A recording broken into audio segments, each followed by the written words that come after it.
You're an investor and you have a rental property or several rental properties, and you don't know, should you actually get a home inspection?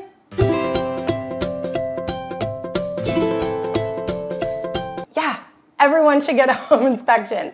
Because if you've got tenants living in that house for a number of years and then they move out and you get new people moving in, you know if they put a hole in the drywall, or you know if there needs to be a new roof because you can see that. Or what if you live out of town and you can't see any of that? I want you to feel empowered knowing that a home advocate can come into the house and look at all of the things. Do all the outlets and switches still work properly? Did anyone mess with the electric panel because they were doing something a little goofy in the house? Does all the plumbing still work? Does the toilet leak and no one told you about it? Is there mold in the attic because the bathroom vent fan fell off and now it's blowing all that shower moisture up there? Do you have eyes and ears on the property? That is the reason to get a home inspection on your rental property. If you're flip-flopping between tenants, great.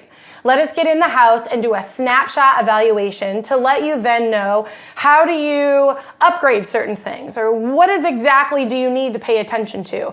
It's more than just new carpet and a fresh coat of paint when you're transferring from one group of tenants to the next. When is the last time you had the heating and air conditioning unit serviced?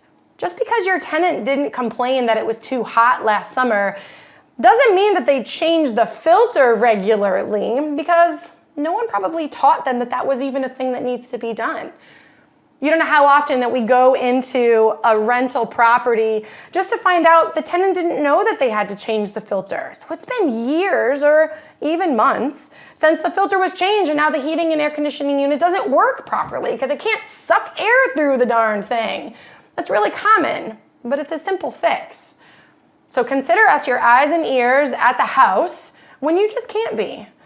As your home advocate, we'll go through the home and make a checklist for you of the major things that you should consider getting taken care of, and some of the things that you can just put on the to-do list for down the road if you care to. To learn more about Elevate Home Advocates and how we can be a resource for you and the regular maintenance of your home, just click on the link below.